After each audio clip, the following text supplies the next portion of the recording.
Escepticismo en el Ministerio del Interior soviético sobre el posible aterrizaje de extraterrestres en la ciudad de Voronezh, 500 kilómetros al sur de Moscú. El extraño suceso, ratificado por la milicia y científicos locales, tiene conmocionados, sin embargo, a los habitantes de la ciudad.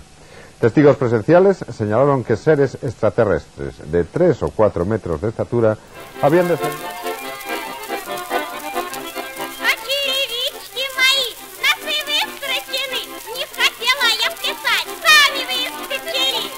El autor se llama Daniel Utrilla, es del 76, yo soy del 73, nos llevamos 3 años y el tío ha escrito un libro de 600 páginas, más de 600 páginas, 640 por lo menos, en el que explica un avistamiento ovni en Rusia en el año 89 en una localidad que se llama Voronezh, no sé si lo diré bien, Daniel ya me corregirá.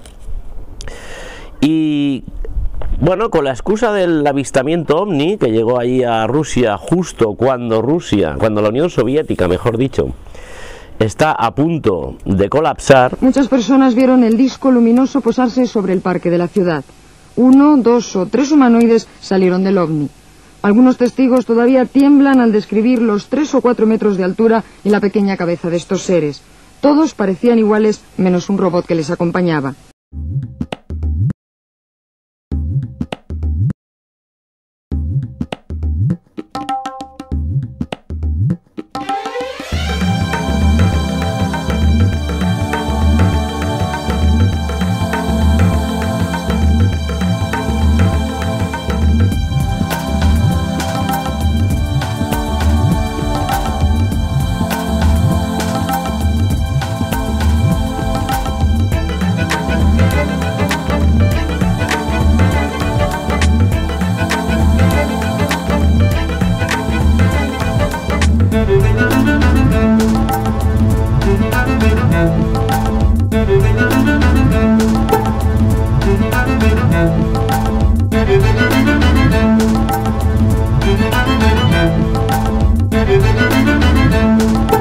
Es decir, es un libro collage, es un libro poliédrico, o sea, es decir, a mí no me gusta, es decir, evidentemente yo no soy ufólogo y yo no habría hecho un libro solo para investigar un caso ovni, digamos, solo eso, ¿no? Es decir, sí es verdad que lo he investigado y me ha obsesionado hasta el punto de que el libro me atrapó. Yo a Emilio Sánchez Mediavilla, mi editor, le dije, cuando le propuse escribir este libro y a él le gustó, le dije que quería hacer un librito en 7 meses. Claro, y al final me tiré 4 años y ha salido, pues lo que tú dices, un tomo de grosor tolstoyano, ¿no? Pero sí es verdad que es un libro muy poliédrico donde me propuse hacer algo. Yo quería apostar por la no ficción pura, ¿no? Es decir, yo no quería escribir un libro sobre cómo se hace un reportaje, pero metiendo todo tipo de elementos, ¿no? La perestroika, a quienes hemos vivido los 80 nos resulta familiar, pero a la gente que nació después no. Entonces es complicado explicar el final del comunismo. Me metí en muchos jardines, también me interesaba. A ver, yo lo que quería hacer era, aprovechando la posibilidad de escribir lento, es decir, que es lo que te decía que me espantaba era la velocidad. Es decir, a mí mis discusiones con el periódico al final, antes de irme, siempre era por tiempo. O sea, dame media hora más, dame un día más. Es decir, era una cuestión de tiempo, ¿no? Se aceleró demasiado todo el periodismo. Entonces, esta editorial, Libros del Cao, nos permite escribir un libro a lo largo de 4 años. Esto es un reportaje, pero escrito en lugar de en 4 días, en 4 años. Y en lugar de en 4 páginas, en 400 o 600. Y eso es una maravilla. O sea, para los que hemos vivido el periodismo, el reporterismo clásico, o sea, el reporterismo de observación, yo siempre me fijo mucho en Josep Pla, ¿no? Que se liaba los cigarrillos pensando los adjetivos. O sea, yo admiro este tipo de periodismo. Pero claro, es que ahora no se puede hacer, excepto en estos casos. Por eso es maravilloso el poder dedicar. Yo, por ejemplo, hay entrevistas que yo he conseguido porque esperé 8 meses la posibilidad de la entrevista. Sí, eso hubiera sido imposible, impensable en un diario. Ningún diario te permite esperar 8 meses a nadie, ni al presidente de Estados Unidos. Quiero decirte, eso es lo que yo he intentado también reflejar en el libro, una especie de rebeldía, de decir, a ver, esto es periodismo también, ¿no? Y no hace falta escribirlo de un día para otro, ¿no? En los últimos días todos hemos estado atentos, especialmente a una noticia. Desde hace algo más de una semana, numerosos científicos soviéticos estudian las huellas de un extraño fenómeno ocurrido en la ciudad de Vorónezh. Según diversos testigos, un objeto volador no identificado se posó en un parque de la ciudad. Los testigos de este aterrizaje fueron varios niños, unos niños que han relatado de forma muy parecida, muy similar su experiencia. Y esos mismos niños han explicado para Informe Semanal cómo era aquella nave y los seres que descendieron de ella. Por cierto, que el equipo de Televisión Española ha sido el primero de una televisión no soviética en hablar con ellos.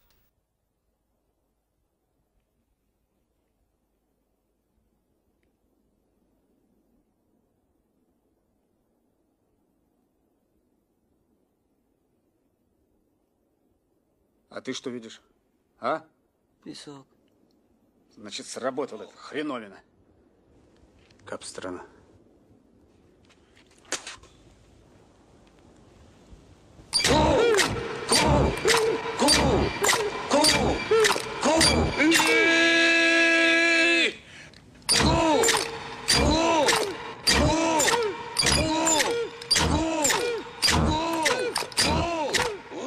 Иностранным владеешь? Английским, французским слабо. Скажи им, что денег нет. Sisto asegura que ha contactado con extraterrestres, que ha establecido citas. Dice que en Perú estuvo dentro de una nave alienígena. ¿Quieren conocer la historia de este hombre? Dice que los que vienen del espacio hablan un perfecto castellano. Pero vamos a comenzar hablando, lo mejor es de su estrella, de su Sol. Como todos sabemos, Humo es un planeta que orbita alrededor de una estrella. Y no se llegó a saber con total exactitud qué tipo de estrella era o qué estrella era, aunque sí que ellos nos comentaron que se trataba de la estrella Wolf 424, o así es como nosotros la catalogamos. Sí, yo digo siempre, y eso es uno de los motivos también simbólico, poéticos que me atraía a la hora de escribir esta historia, que es que para un niño de aquella época, un niño madrileño o un niño español de aquella época que veía estos, pues como dices, estas apariciones de Gorbachov, a mí siempre me pareció una persona, yo tenía una imagen de él paternalista, ¿no? Una persona bien intencionada, ¿no? Una persona, no sabía, como dices tú muy bien, yo sabía que estaba siempre ahí con Reagan, con el tema de los cohetes, pero no acabamos de entender bien lo que estaba pasando dentro de la Unión Soviética. Y por eso digo que el hecho de que aparecieran extraterrestres dentro de la Unión Soviética era como una doble capa de misterio, ¿no? Es decir, no eran extraterrestres, pero en un país que para nosotros era extraterrestre.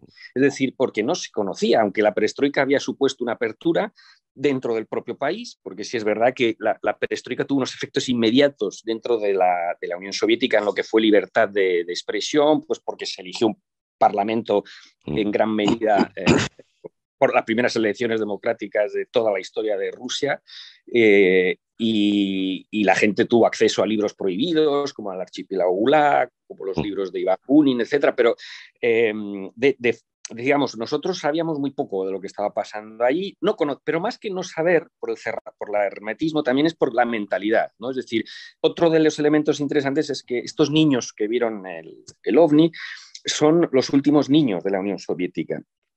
Y son los últimos especímenes de un tipo humano que ya no existe.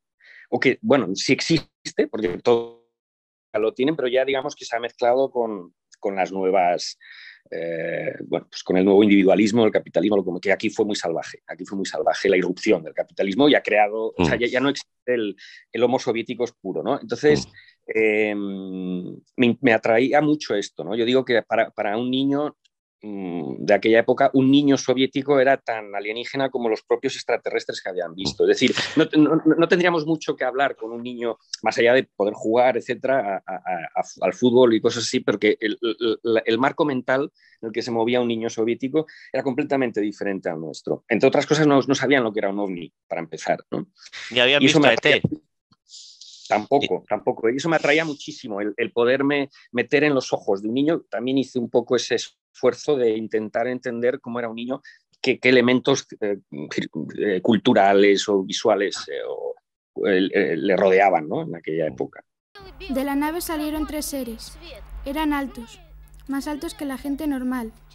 Llevaban una especie de gorros, gabardinas azules y botas altas, del mismo color que la nave. Anduvieron por este lugar durante unos minutos. Más tarde entraron dentro de la bola. La nave comenzó a elevarse lentamente y desapareció.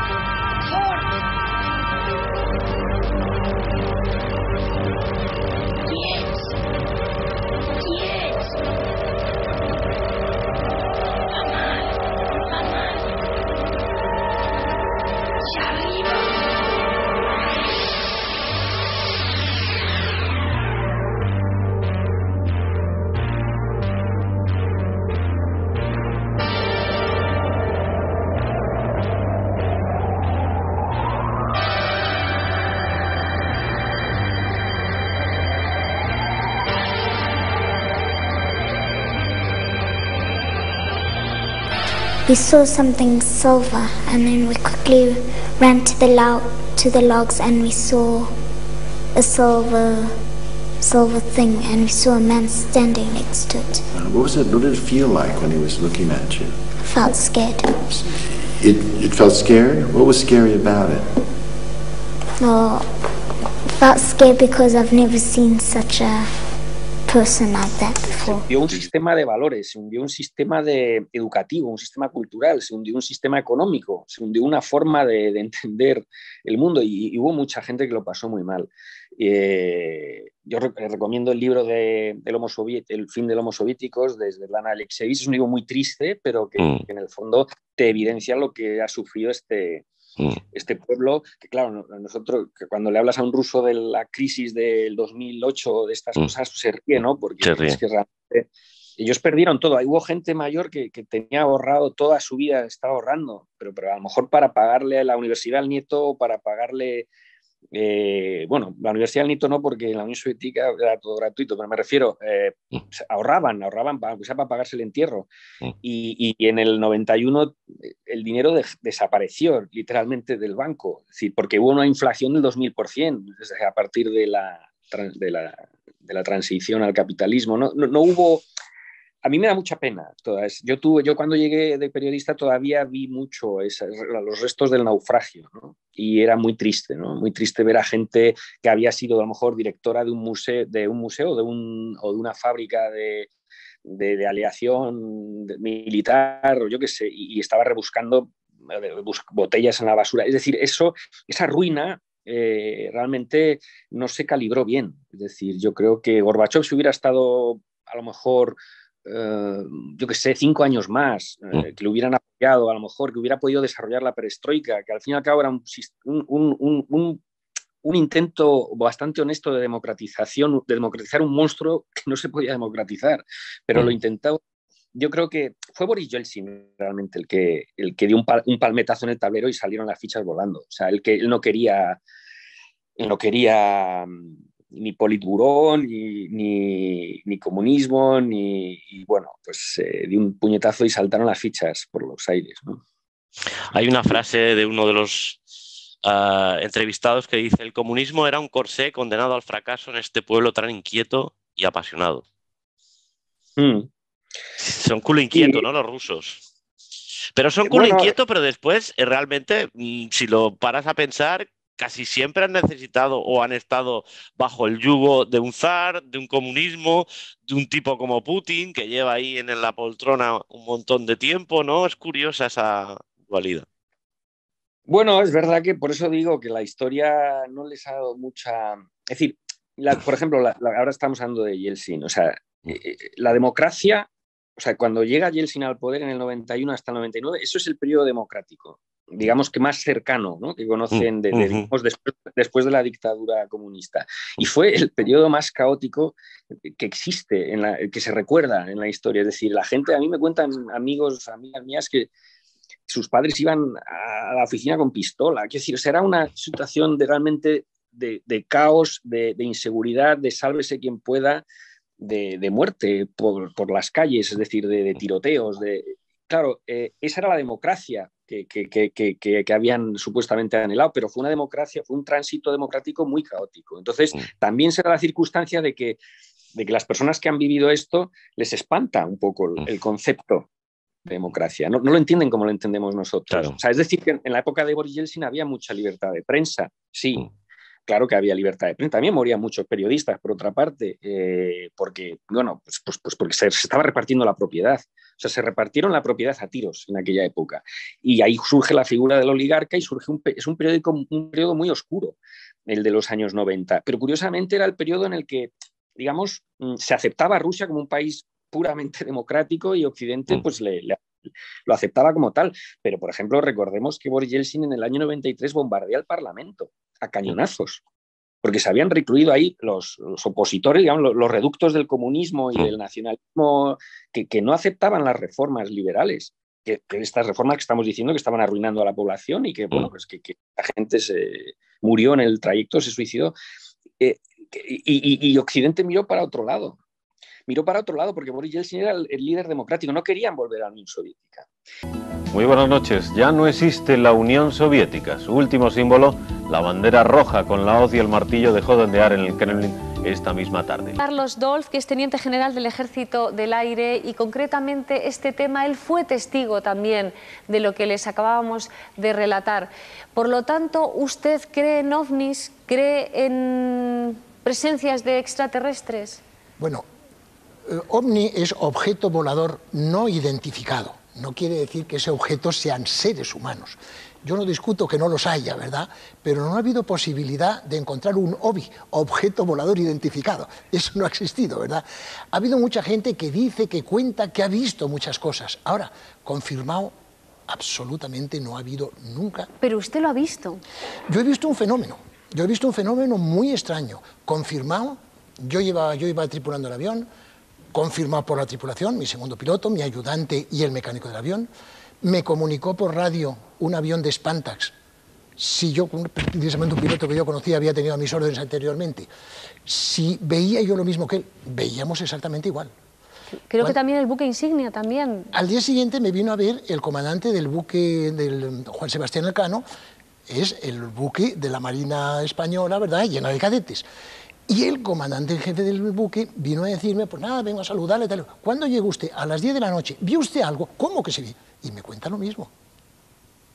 Y posteriormente, cuando yo encargué al mismo comandante que había hecho el expediente del otro, del mes de junio, ¿verdad?, le encargué todo esto, tomó declaraciones a cantidad de gente, de tierra, y todo el mundo ve lo mismo. Su perro de caza estaba en las proximidades, empezó a ladrar y entonces vio cómo llegaban dos individuos longilíneos, leptosomáticos, altos, con apariencia nórdica, con unos ojos muy redondeados, unas cuencas orbitales muy amplias, una pupila muy dilatada, sin vello en la cara, con pómulos salientes, vestidos con un mono de color verde manzana casi fosforescente, y le invitaron, vamos a llamarle telepáticamente, vamos a llamarle así, a subir, a descender a la nave. Bueno, entonces ayer en el proceso de sofronización dio unos resultados francamente interesantes. Quizá lo más característico de este individuo es que yo lo he sometido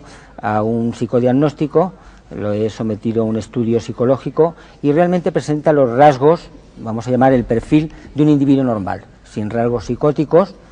No aparecen pues el perfil típico de un paranoico fabulador, es decir, es un individuo normal. Ahora, he de decir que si miente es un fabulador extraordinario, lo hace maravillosamente. Seeing this happened. I'm sorry. What is that? It's a passenger on the plane, looks out the window, grabs the phone. This was filmed in June.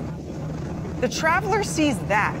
An object apparently changing shapes in seconds. Oh. Is it a shape-shifting object? Is it Bezos? Is it Branson? What is it? Is it a UFO? Mel, go for it. What do you see? I have no... Okay, I'm looking at this for the first time. I want it to be surprised. Whoa! What's that? No way! Okay. That's crazy. So, no, man. I don't... That could be anything. Honestly, here's the thing. Like, I don't know what that could be. There's... Someone said, I read this little bit online, and someone said that maybe that's just the reflection off the window of something or other, right? Like that it's catching the light. Funny. Well, if you ever look through the window, there's always a little kind of hole, right, on the second window. So maybe it's that, and it's just reflect. Maybe that would be the best way to describe, because that's creepy.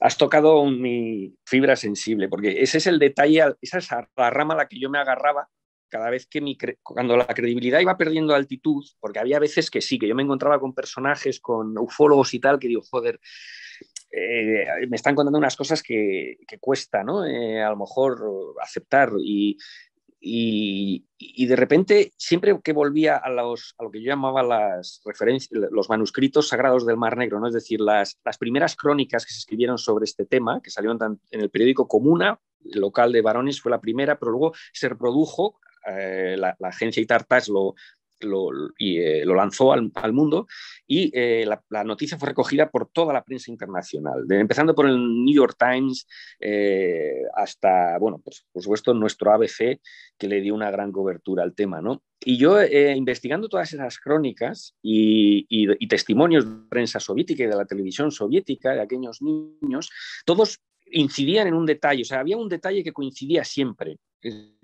Había otros que no, bailaba un poco, que si era rojo el ovni, que si era violeta, otros que si tenía forma redonda, que si era melonado, otros que si tenían botas, no tenían botas, es decir, bailaban un poco los detalles, aunque la fisonomía era parecida en todos los casos. Pero el único detalle que era clavado en todos, en distintos momentos, por distintos medios, era que el ovni, al momento de aterrizar en el parque, dobló, digamos, como si se hubiera atorado en la copa de un álamo y le hubiera costado un poco aterrizar y dejó doblado el álamo en ese aterrizaje un poco, que también, tú piénsalo, ¿no? O sea, cruzas la Vía Láctea con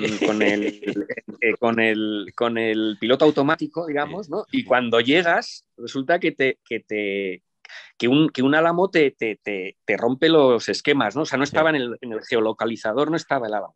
Y ese detalle a mí siempre me parecía muy sutil, es decir, que no me parecía propio de un niño que se lo inventara, digamos, ¿no? O sea, si partimos del hecho y de la incredulidad del incrédulo, que se piensa a lo mejor que los niños se lo inventaron, que hubo muchos testigos, cuidado, porque si hubiera habido uno solo, hubo muchos.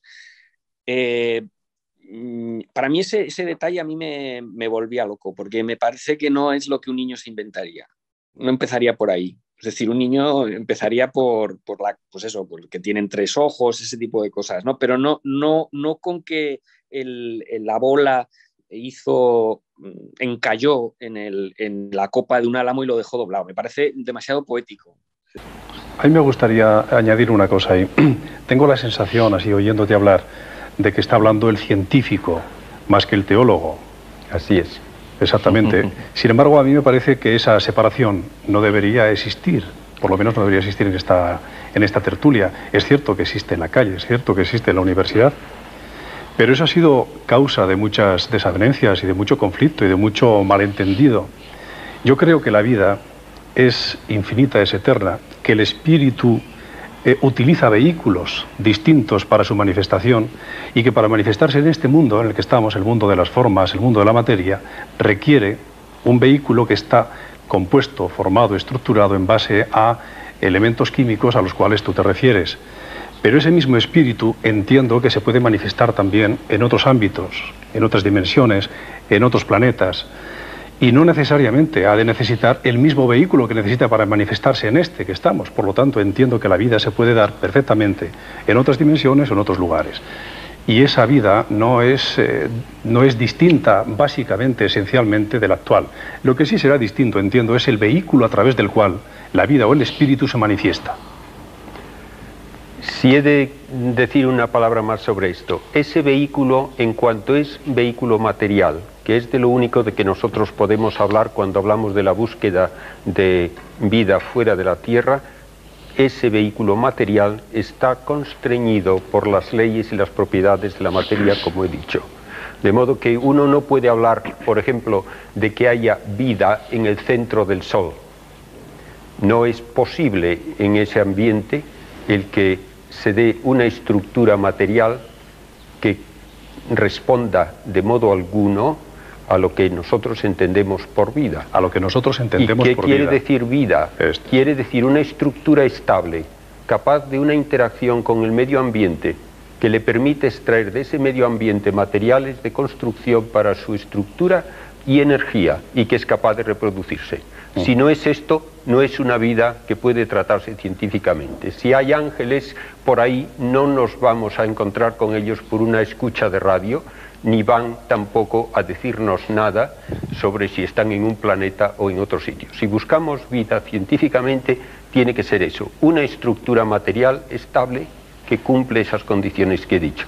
Con esa base puedo discutir la posibilidad, la probabilidad de vida en otro sitio. Para explicaros mi experiencia OVNI, nos vamos a tener que ir hasta la calle d'en Roig, que ya conocéis porque os la presenté el día que hablamos del Top Manta. Estamos en el Raval, estamos a muy pocos metros también de la Plaza Caramellas, donde grabo la sección en la Plaza Con, y nos vamos a ir hasta la terraza donde un verano, un agosto, tuve una experiencia OVNI.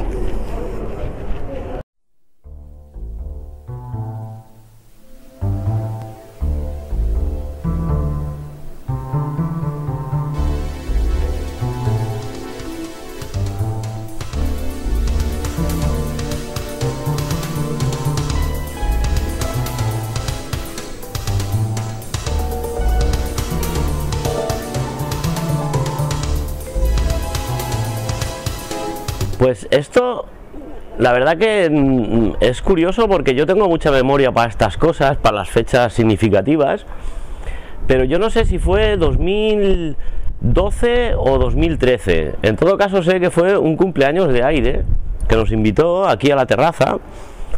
Esto sería pues a mediados de agosto de, ya digo, 2012 o 2013, uno de estos 2 años. Lo sé porque yo entonces vivía con Gonzalo.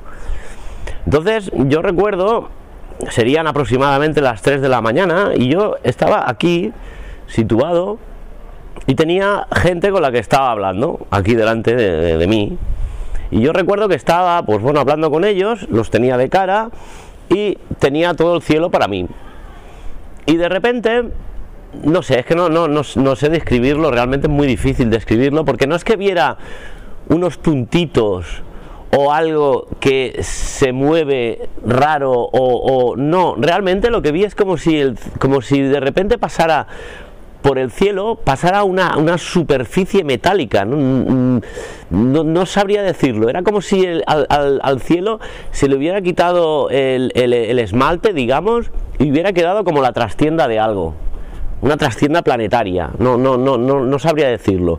Pero lo más curioso del caso es que, claro, yo lo vi aquello, duró un segundo apenas, fue como algo así. Y claro, yo me quedé mirando y me quedé callado, me seguían hablando y demás, y yo me callé. Pues claro, ¿qué les voy a decir? Hostia, ¿qué he visto? No sé qué he visto. ¿Qué les puedo decir?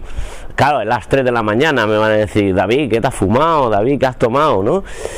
Y claro, yo me quedé así muy solo, fueron como unos segundos en los que me sentí muy solo porque yo lo había visto, pero no podía comunicarlo con nadie. Y de repente, a mi izquierda no me había dado cuenta que mirando en la misma dirección que yo, había una chica que había pinchado aquí también en la terraza, María, si no recuerdo mal, y ella dijo, ostras, no sabéis lo que acaba de pasar por el cielo. Y yo pensé, lo primero que pensé es, ostras, qué alivio.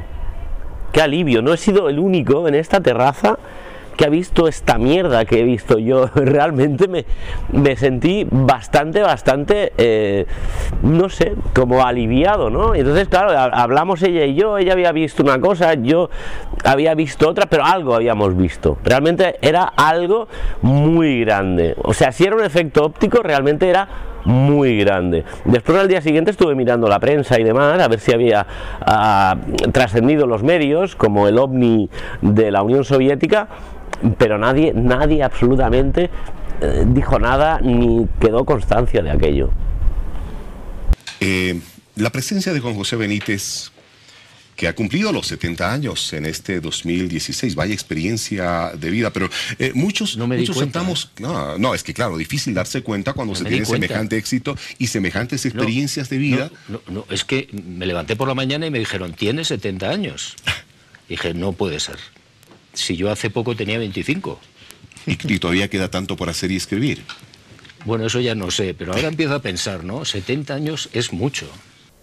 En nuestra propia capacidad, o en la sociedad, o en la capacidad de la sociedad que hemos generado, o en los gobernantes, o en los economistas, incluso en las propias religiones que se han ido gestando a lo largo de los milenios en la Tierra, una desconfianza hacia todo eso que sería tanto como desconfiar en el propio ser humano y esperar que la solución a algo indefinido, pero que todos temen o tememos, que en definitiva es la inestabilidad, es el desasosiego, que esa solución tenga que venir de fuera, de alguien mucho más tecnificado, mucho más evolucionado, lo que implica que nos consideramos a nosotros mismos poco evolucionados espiritualmente, socialmente y humanamente. Hoy se estrena la película El Espíritu Sagrado del director ilicitano Chema García Ibarra.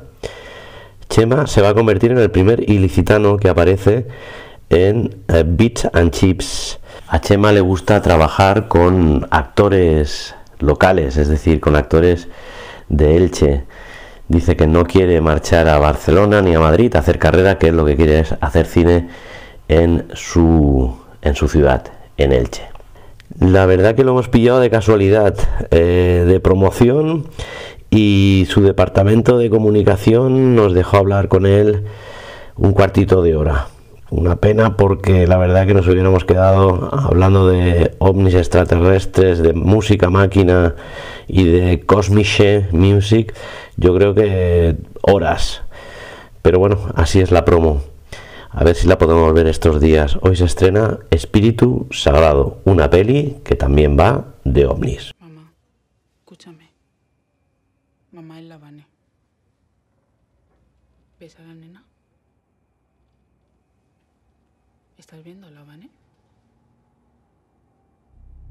Oye, Chema, mira, lo que más me llamó la atención de la reseña que vi el sábado es que la escribía Paula Ruiz, sí, desde Sevilla, que es donde presentaste la película, y decía la crónica que ahondabas en la cultura ovni, ufológica levantina. Sí. Es una cosa que ufos, o sea, ovnis y levante son dos términos muy fuertes para estar juntos.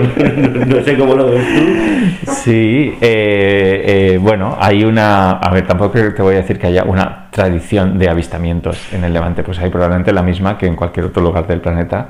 Hay casos específicos, muy documentados, de hecho famosos por estar muy documentados, como el incidente de Manises, pero vamos, lo que hay es una región con... simplemente el hecho de ser un lugar soleado con buen tiempo implica mucha gente en la calle, y eso implica gente pues mirando al cielo de vez en cuando, ¿no? Cielos despejados igual a avistamientos, ¿no?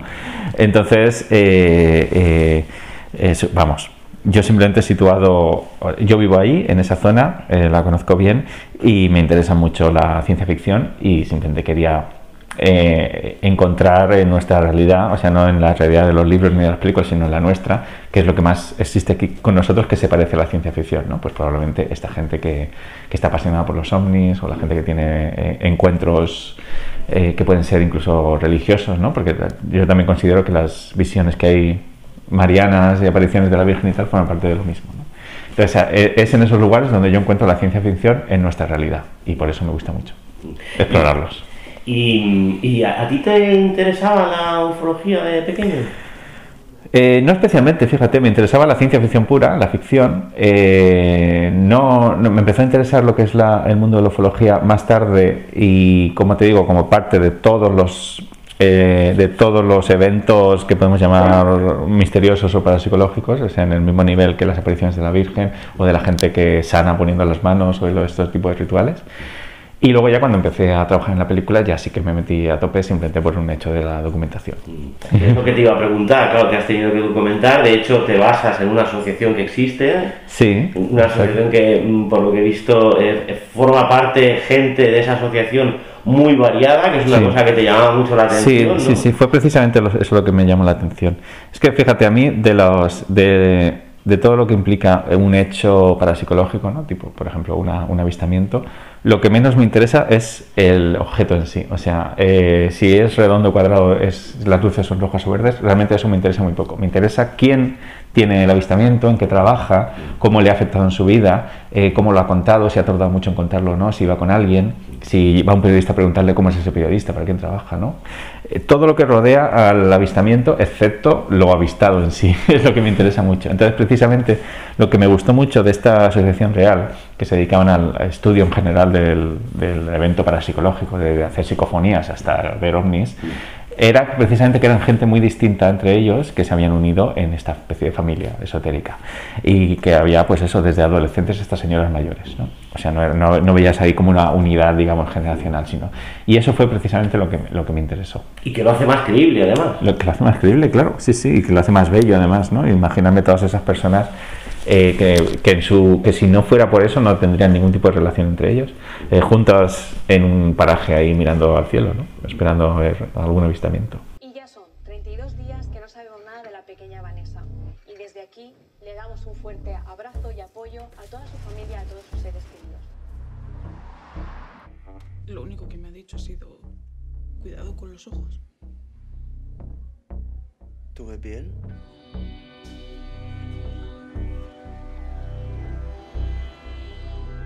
¿Te has visto alguna vez un ovni?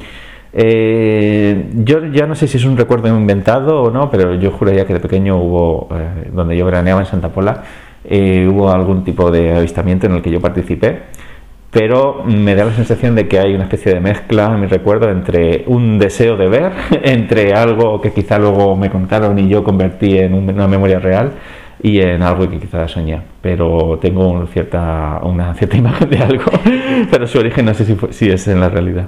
¿Qué es lo que más ¿Qué es lo que te ha sorprendido más de lo que has ido aprendiendo con lo de la documentación de la película? Bueno, es un mundo muy interesante porque cada vez está prácticamente desechada la hipótesis extraterrestre, y ya se sabe que al final ese tipo de avistamientos que se han dado siempre, pues se interpretan un poco con el espíritu de los tiempos, ¿no? Puede ser un dragón en la Edad Media o puede ser, pues eso, un objeto así como tecnológico de maquinaria de vapor en el año 1900 o un extraterrestre o gente que viene de otros planetas pues a partir de los años 40-50, ¿no? Precisamente forma parte del espíritu de la época y de los mitos que genera cada época. Entonces es muy interesante cómo va el mundo de la ufología una vez nos hemos deshecho de la hipótesis extraterrestre y ya se empieza a investigar todo lo que son los avistamientos, donde se incluyen también las apariciones de la Virgen y ese tipo de cosas, incluso las visiones de fantasmas, como una única cosa, y se empiezan a investigar desde un punto de vista sociológico o antropológico, y es realmente interesante eso.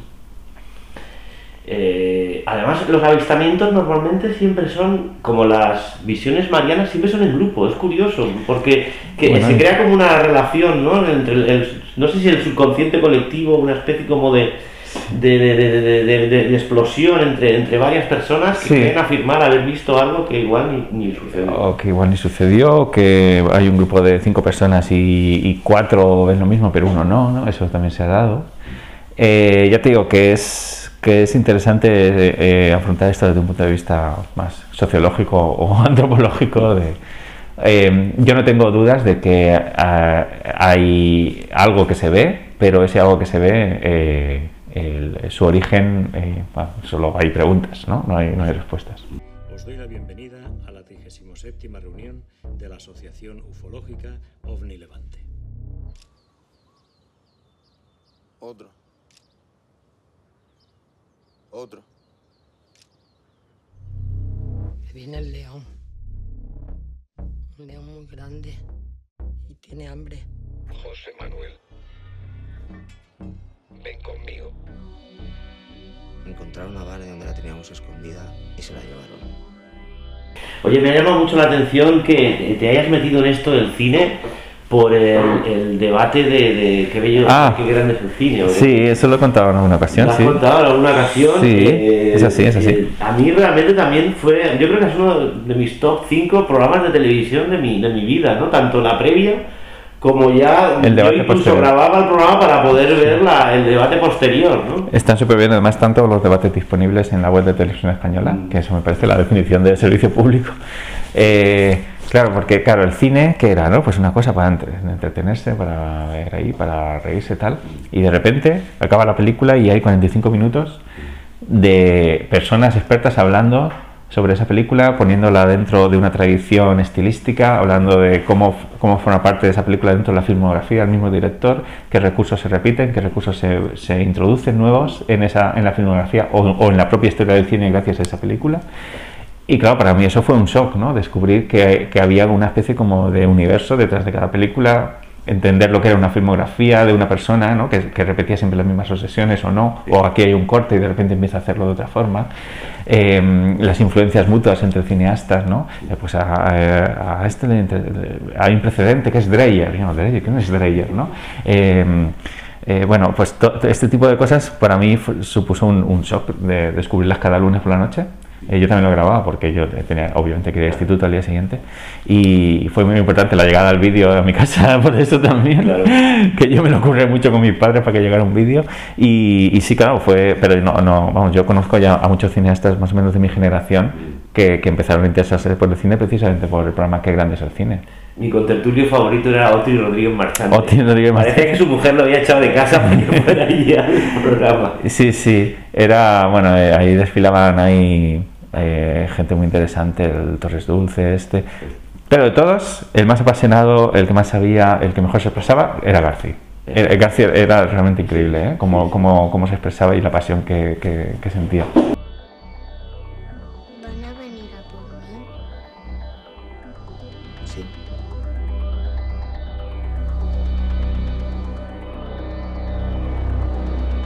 La importancia de la música en las películas, sí. Es muy importante también, ¿no? Sí, además, bueno, prácticamente toda la música suena cuando está sonando también en la ficción, excepto en un caso que es una especie de música que elegí para acompañar un poco al personaje protagonista, que es un disco que se llama Wunderbar, que sacó una especie de pionero de la electrónica alemana que se llama Wolfgang Liechmann, que solo sacó un disco en toda su vida.